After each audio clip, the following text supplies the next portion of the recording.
Mutual fund investments are subject to market risk. Read all scheme related documents carefully.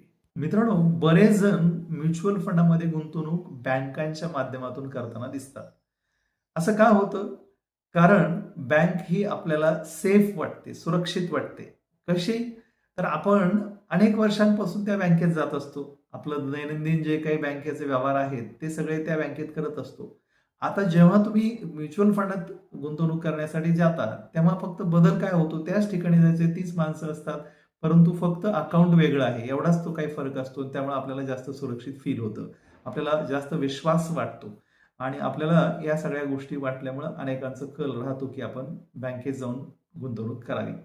परंतु प्रत्यक्षात जेव्हा गुंतवणूक केली जाते, तेव्हा काय घडतं? खरंच माणसाचा फायदा होतो का गुंतवणूक केल्याने? ते आपण या व्हिडिओमध्ये बघतो आहोत. तर मित्रांनो, बँकेत गुंतवणूक करताना एकतर त्या ठिकाणी घडतं असं, की बँकेतले जे कर्मचारी असतात, त्या कर्मचाऱ्यांची बांधिलकी एखाद्या म्युच्युअल फंड डिस्ट्रीब्युटर एवढी नसते. तो कर्मचारी असतो आणि त्याची तिथं 3-4 वर्षापुरती सर्व्हिस असते. तेवढ्यापुरताच तो तिथे विचार करताना दिसतो रिॲलिटीमध्ये. याला काही अपवाद असू शकतात, परंतु बहुतेक वेळा असा अनुभव येतो, की त्यांचं टार्गेट पूर्ण करण्यासाठी केवळ ती गुंतवणूक केली जाते. म्हणजे बँक काय करते, की कर्मचाऱ्यांना टार्गेट देते, की आपल्याला म्युच्युअल फंडामध्ये या वर्षी इतके रुपयाची गुंतवणूक झाली पाहिजे. मग अशा वेळेस तो कर्मचारी काय करतो, त्यांच्याकडे तुमचा सगळा डेटा अवेलेबल असतो, तुमची माहिती उपलब्ध असते, तुमच्या बँके खात्यात किती पैसे आहेत ते माहीत असतात. मग याचा आधार घेऊन तुम्हाला त्या ठिकाणी गुंतवणुकीसाठी प्रवृत्त केलं जातं आणि तुम्ही गुंतवणूक ती करता, कारण की तुम्हाला ती सुरक्षित वाटू शकते. आणि मग 3 वर्ष झाल्यानंतर तो माणूस बदलून जातो, दुसरा माणूस येतो. परंतु आपल्याला त्या नवीन माणसाची काही ओळख नसते, नवीन माणसाची काही अंदाज नसतो आणि मग तिथं तुमचं जे काही संवाद असतो तो तेवढा चांगला होत नाही. ही एक गोष्ट. दुसरी गोष्ट काय असते, की बँकेत फक्त तुम्हाला म्युच्युअल फंड खरेदी करून दिले जाते. परंतु जेव्हा अडचण येते ना, जेव्हा मार्केट पडायला सुरुवात होते ना, तेव्हा आपल्या मनाची जी घालमेल होते, आपला पैसा जातो की काय, आपला पैसा बुडतो की काय किंवा आपल्याला काय नेमकं आता करावं हे कळत नाही. तेव्हा मार्गदर्शन करण्यासाठी बँकेमध्ये कोणीच नसतं. आज आपण बघतो बँकेत तोबा गर्दी असते आणि या गर्दीमध्ये तुम्हाला कोणीही विचारायला शक्यतो दिसत नाही. आणि मग अशा वेळी आपले हाल होतात. तर ही एक महत्वाची अडचण आहे. त्याच्यानंतर आणखी काय असतं, की बँकेतून तुम्हाला जे काही म्युच्युअल फंड दिले जातात, तुम्हाला खरेदी करून दिले जातात, ते मर्यादित असतात. प्रत्येक बँकमधला कर्मचारी काय करणार? त्यांच्याच बँकेचे जेवढे काही म्युच्युअल फंड स्कीम्स आहेत, त्या मर्यादित स्कीम्समधून तुम्हाला काहीतरी दिलं जाणार. म्हणजे ते बेस्टच असेल असं काही नाही. पण मग याच्यामुळं आपलं नुकसान होण्याची सुद्धा शक्यता असते.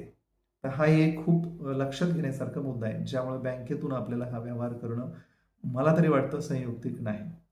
त्याच्यानंतर आणखी काय आहे?